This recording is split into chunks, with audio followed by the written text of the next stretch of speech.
I knew him before he was Diddy. I knew him for a long time. When I first became champ, I knew him. I remember him. He used to have crates when he used to have my after parties and stuff. Also when they were throwing parties.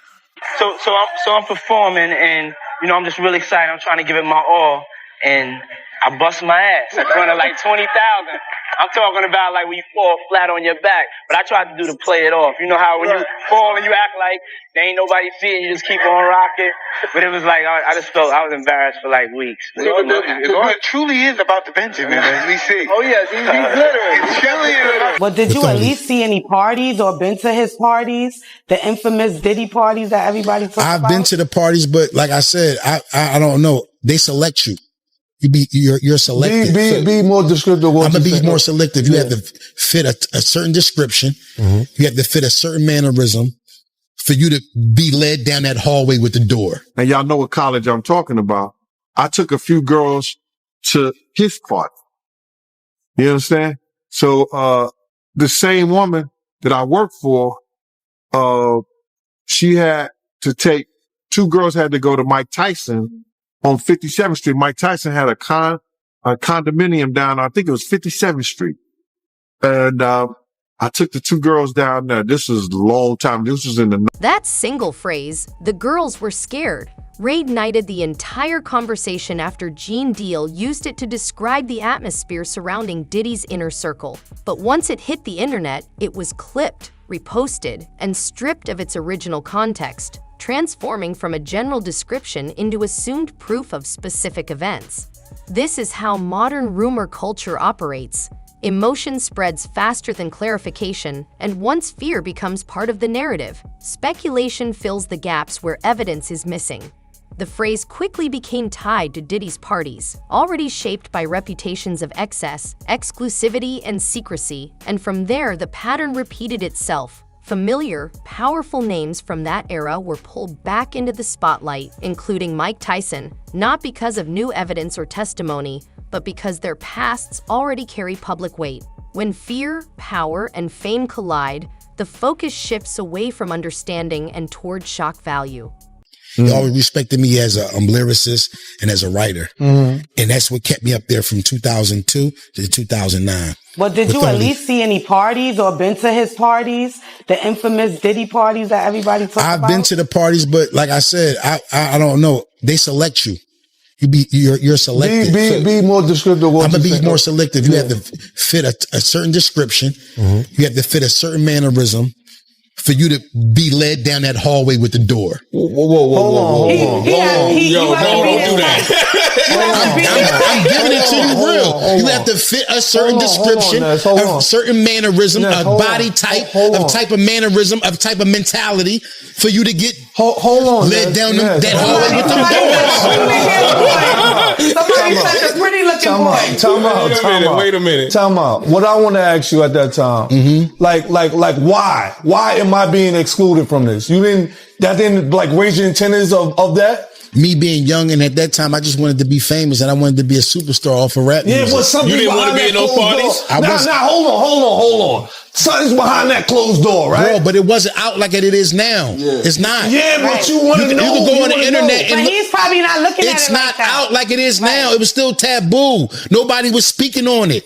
Yeah. You couldn't speak on it. You didn't have a network of people that could huddle up and talk about it. Yeah, that network of people outweighed yours by far. Yeah. You would get pushed into a little corner talking about who's this and who's that. Yeah. You would run into a brick wall because it would be those on the other side. Yeah. I know what you're saying. Let me keep it a beam with you. The way they attack you is through photo shoots and video shoots. They send in the stylists. If you're getting your hair braided, one of those two guys might be not the way you think they should be. Mm-hmm. And if you're showing them the most love and yippity yappity with them, that's the battlefield. That's where they see, oh, he had a lot of rap for the guy over here. Right. He's one of them. All right. That's what I'm talking about. That's what I'm saying. They can see who it is. Who's who. Yeah, they just Ness, I wear my pants off my ass. I wear jerseys. I smoke weed all day. I'm bringing the house. Ness is not the candidate. That's right. Ness is not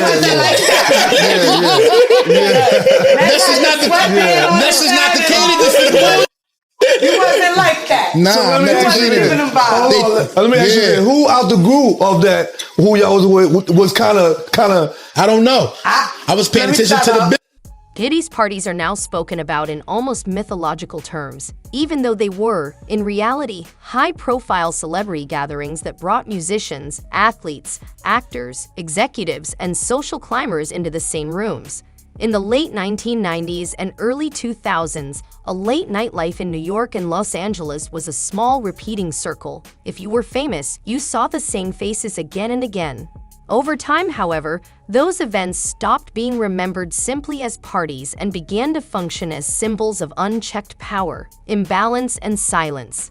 The problem is that symbols are not evidence. Online narratives often compress years of unrelated moments into a single dark storyline, implying that everyone present shared the same awareness or behavior, which ignores how celebrity environments actually work.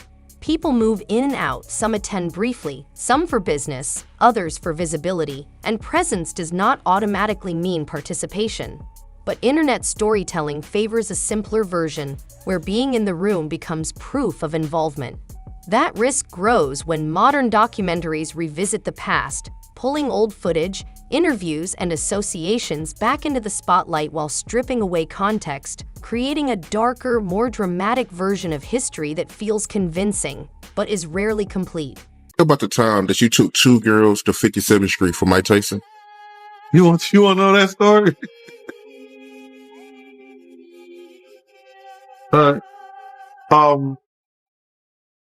Back in the day, I used to work for the Harlem Madam.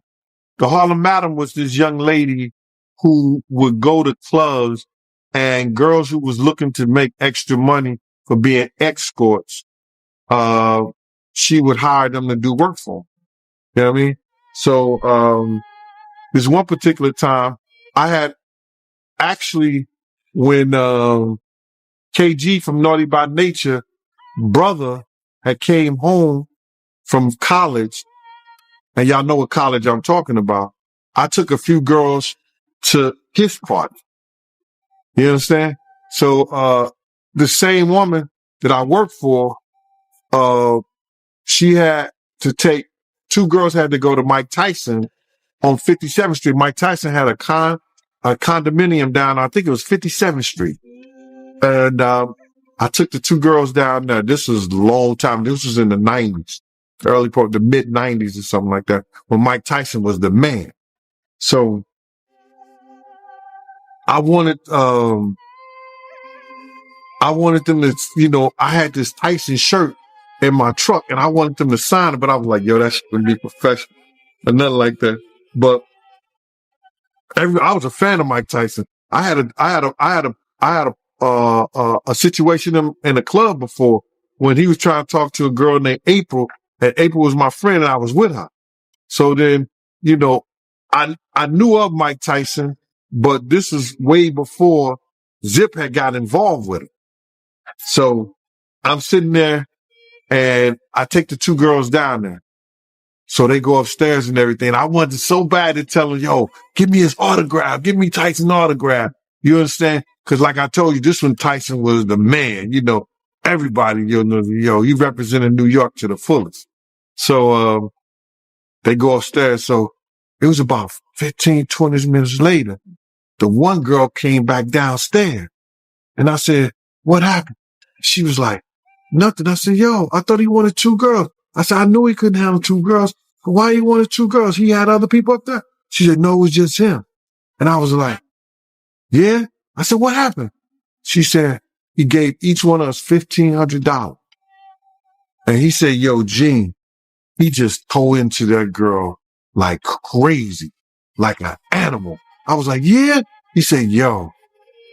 And I know this is a family program, and I know some children may be watching.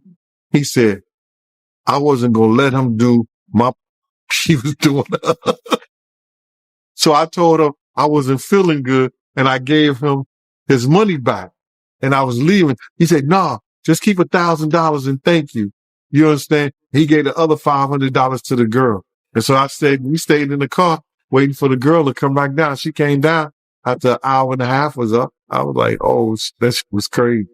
She said, yo, Gene, he a beat. Mike Tyson's name doesn't surface in these conversations by accident. It appears largely because he has been unusually open about his own past. Unlike many public figures, Tyson has spoken candidly about losing control, surrounding himself with enablers, and living recklessly at the height of his fame.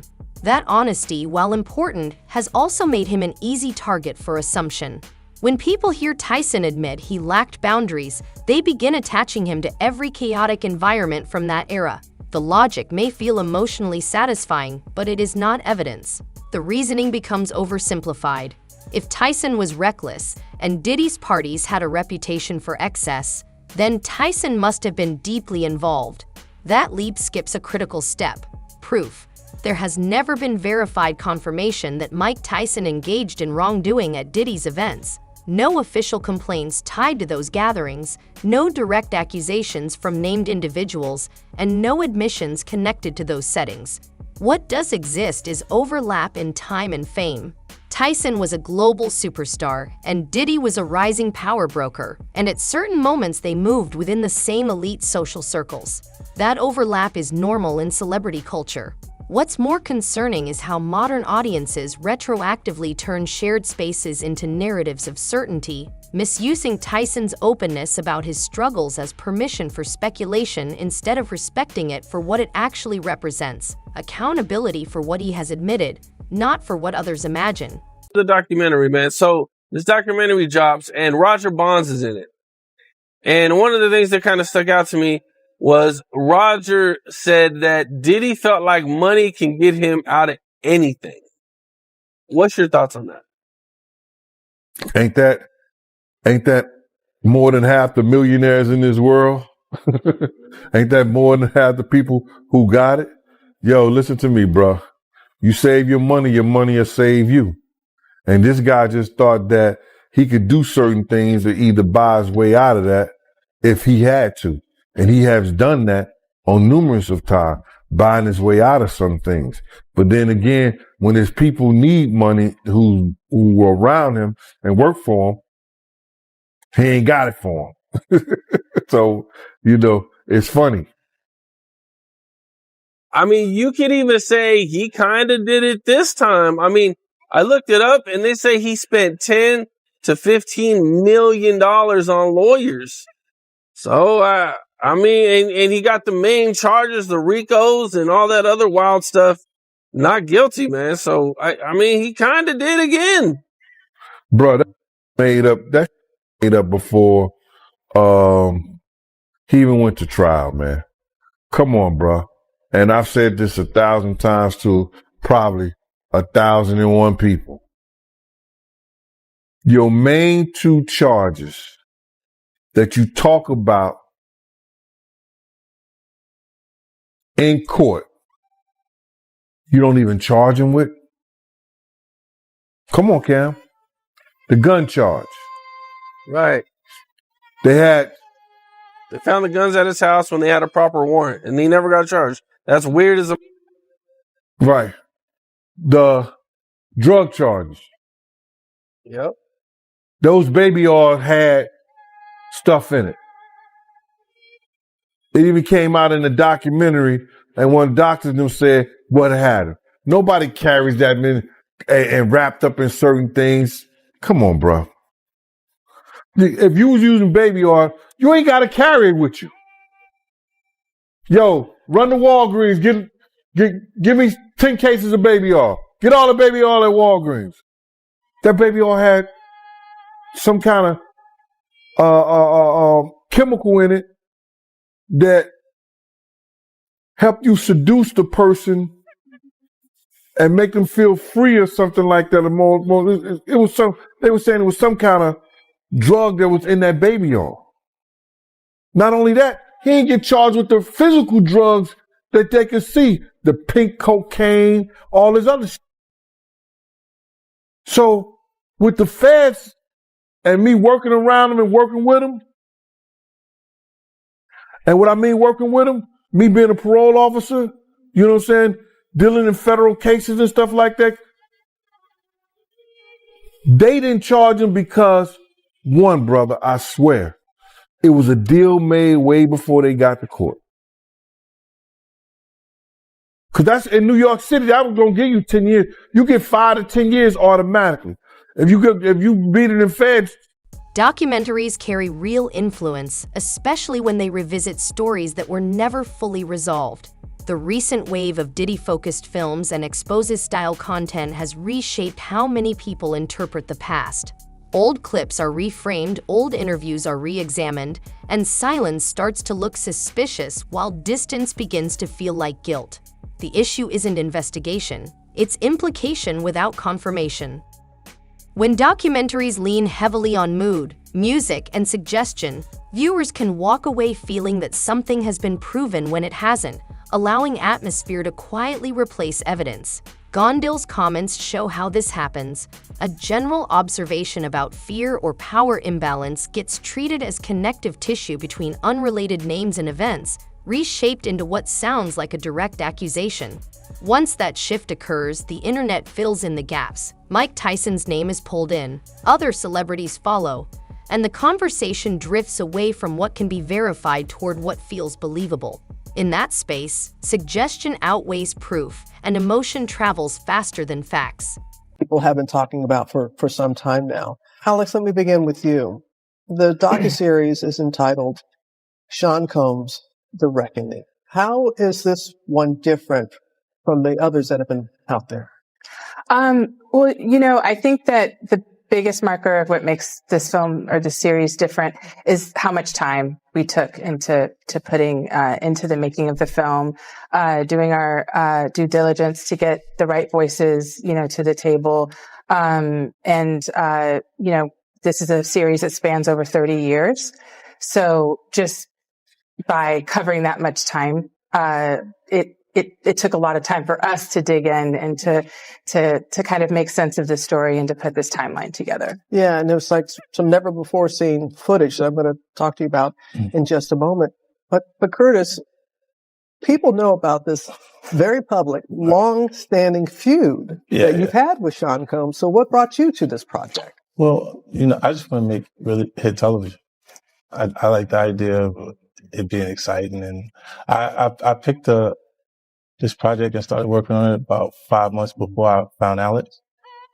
And I know that she has the artistic integrity that it would take to make it a great project, you know, and there's the Quincy Jones era of production is find me that bass player because he's the baddest man out there in Chicago, and find me that keyboardist and fly them in from Miami, and we put them in and had the greatest jam session they ever heard, and it just always resulted in great hit music.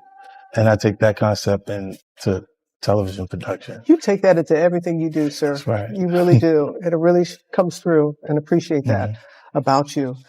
As I said, never before seen footage of the days leading up to his arrest. Can you just talk a little bit about it? Was there anything that surprised you from that footage? The footage, well, I mean, I think it's rare to find someone who's being, you know, talked about all over the country. You know, all eyes were on him, you know, so to speak. And it was really interesting to see his last days of freedom, you know, and what was sort of important to him. Obviously, you know, there's phone calls with his attorneys, you know, with his team. It was very interesting to watch a man who's known for his, brand presence. You know, he has a really amazing knack for marketing and all of that, and how he was sort of taking that into account in how he was coming off to the public, you know, in the days leading up to his arrest and indictment. So that was interesting. It was also just interesting to see how laid back he was at times. But, you know, the footage also, in the footage, we also see how he's getting incoming, you know, lawsuits are dropping, and to get his real-time perspective on that was sort of jaw-dropping when we first got our eyes on it. Was there anything that surprised you when you were watching the footage? No, that didn't surprise me at all. Because you've known him? Yeah, those behaviors. And I think it was surprising that he actually filmed it. Yeah, and I want to ask about that, because how did you go about getting the footage? And do you know the intent of the videographer, why he or this person took the She's a journalist, right? Yeah. So she's not going to reveal her sources, so you don't have to reveal that. Not going to reveal my sources, but I think that partnering with someone like 50, it was very much in the universe as to what we were doing. It's a lot easier. This is where documentary storytelling can quietly slip from clarity into rumor. Revisiting the past matters, but doing so responsibly requires resisting the urge to turn association into accusation. Without that discipline, documentaries stop serving as tools for understanding and instead become amplifiers of assumption. Telling me on his way here, I didn't see this, but apparently there's another 100 hours of Diddy footage on the cutting room floor? So Diddy is still doing press. I mean, Diddy. 50. Diddy is not doing press. No, he's doing press on the yard. He's doing press, like he's doing push-ups. No, 50 is still doing press, and obviously with the success of the Reckoning documentary, he's talking about there's more footage. There's 140 hours that he has, and each episode was only maybe an hour, I think. Mm-hmm. There was 4 episodes, so there's at least 130 something more hours that he hasn't edited or produced.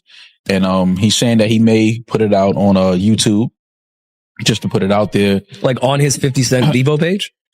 I don't know if it'll be on his page, but he just said, he doesn't know if he's going to release it with Netflix or through Netflix.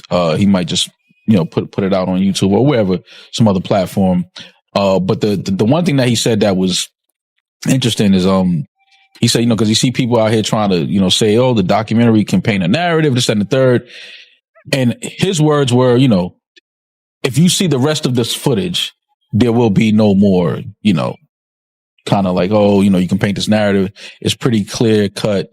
The things that are being said in the documentary, the things that he still can't believe Puff, because he says that a lot. Like he can't believe Puff actually recorded all of this. Yeah. But I mean, so why does 50 not put that, if it's that damning and that crazy, why not put it in the doc? I don't know why. I don't know why he didn't put it in the doc. Maybe, the stories, maybe he had more people that he would need to interview and have sit down for the documentary to kind of go through those stories that are in there.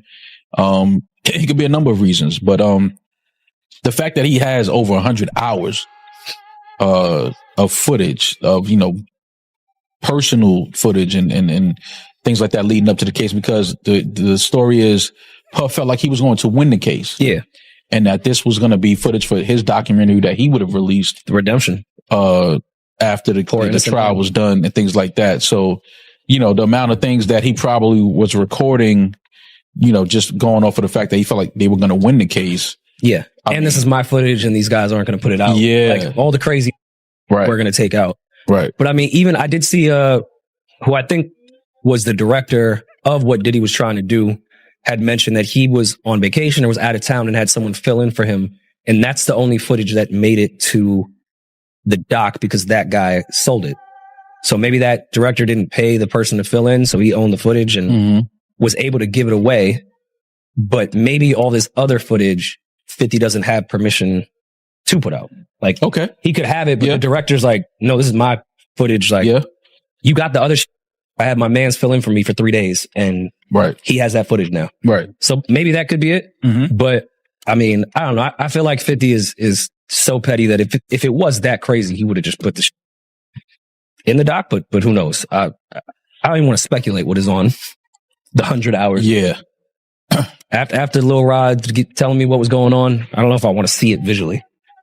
I mean, and for 50 to say the footage that's on there is, it leaves no more room for, people to kind of say, oh, the narratives are being created. It's false.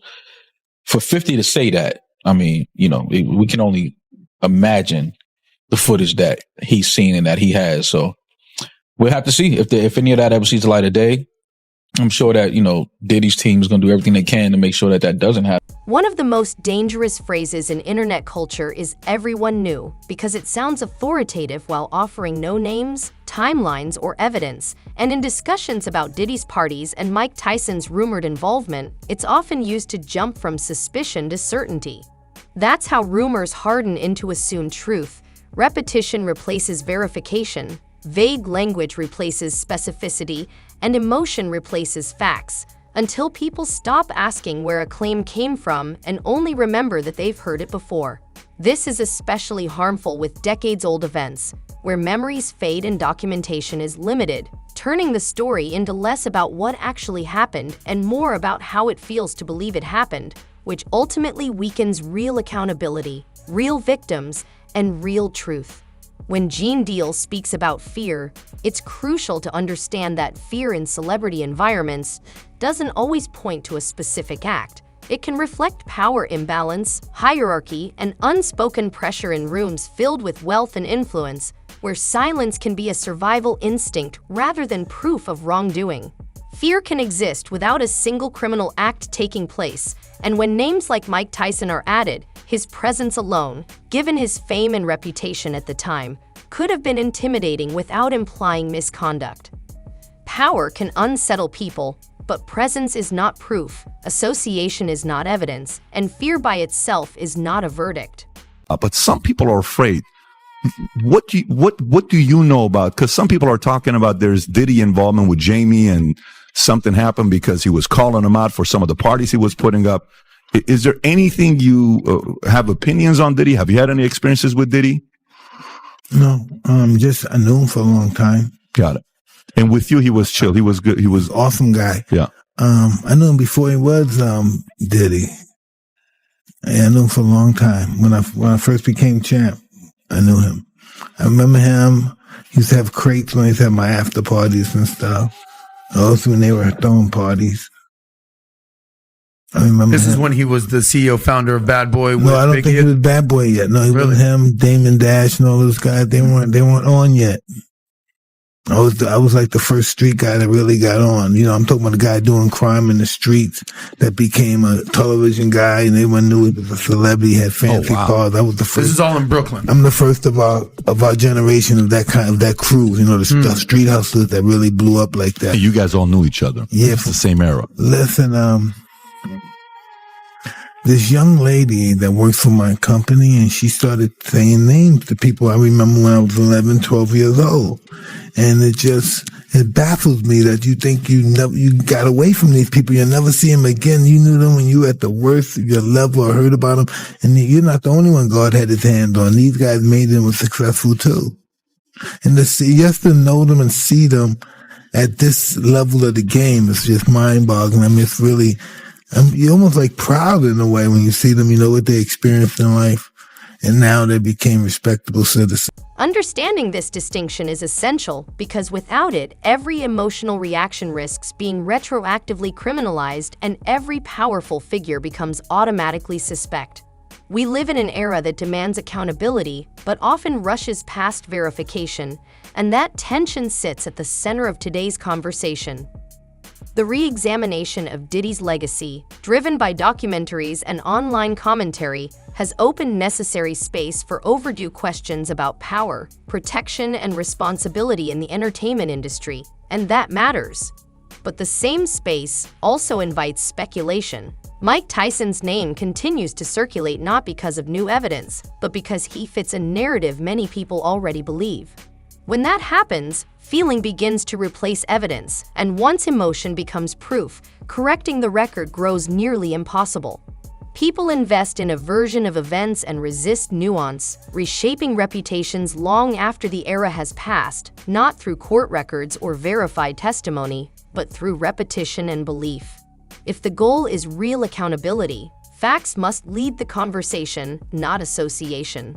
Otherwise, everyone who lived through a chaotic period becomes permanently tied to its worst interpretations, creating confusion rather than justice, and weakening the very truth that real accountability depends on. So you're telling me they set children? I set children on a table. Like when you go to a birthday party and they have gift bags for everybody that comes that have candy and toys in them, and they set them on the table. So you're telling me at the freak-off parties, they put children on the table instead of gift bags, and then people can do what? Take you off the table and have, even though it's against the rules to do certain things, like ain't the Full House. That's against the rules. Like for me, that was against the rules, but that didn't matter. That did not matter. So they come choose you off the table, do whatever they want with you, and then what happens? Then they put you back on the table. They put you back on the table for somebody else to come choose you? Mm-hmm. Okay. That's called a party favor effect. That's just one of the little things that go on at the freak-off parties with children. Were there animals there? Mm-hmm.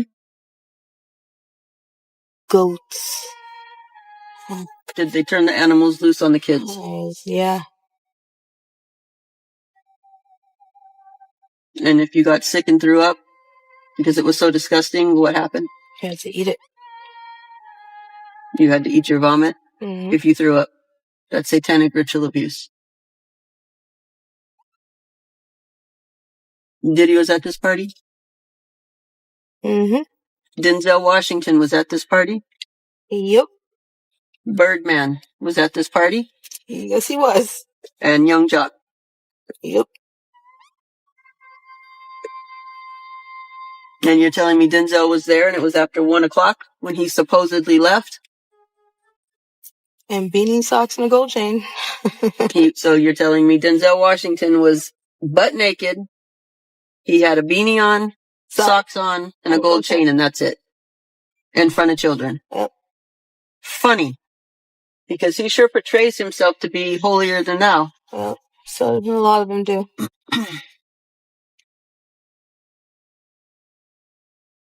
I think you also told me that one of those men have a birthmark. Left thigh. So one of those men have a birthmark on their left thigh.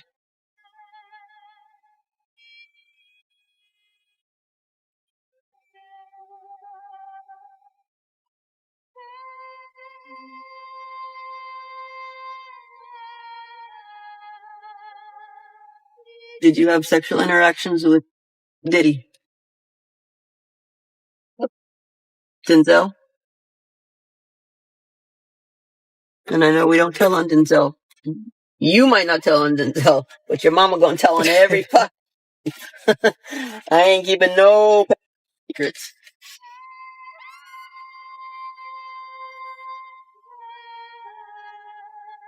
Denzel?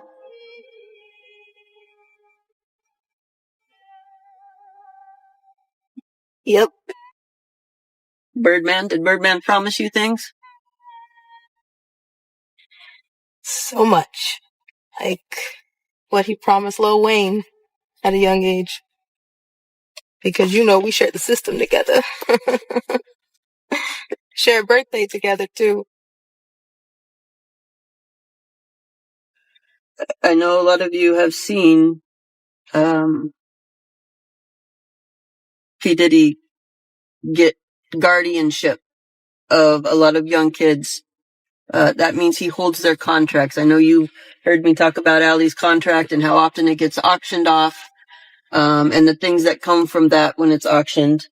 So when you're seeing that he was a guardian for these children, he's holding their MK Ultra contracts is what that translates to. And in cases like this, where history, fame, and emotion collide, protecting truth may be the most difficult task of all. School. When all of this is stripped down, what remains isn't proof, but perception. Mike Tyson lived through a chaotic era and has openly acknowledged his personal failings. Diddy hosted high-profile parties that, over time, have become symbols of excess and power. Gene Deal spoke about fear and imbalance. Documentaries revisited the past, and the internet connected these separate pieces into a single story that feels complete, even when it isn't. The danger isn't in asking hard questions, it's in answering them without evidence. Attaching names to unproven claims may feel like accountability, but it can just as easily become distortion. If the goal is truth, then clarity has to matter more than outrage, context more than clicks, and facts more than feelings. As these stories continue to resurface, the real question is this: are we uncovering the truth about the past, or rewriting it to fit the narrative we want to believe? Let us know your thoughts in the comments below. Hit subscribe if you enjoyed the video, and until next time, keep it real.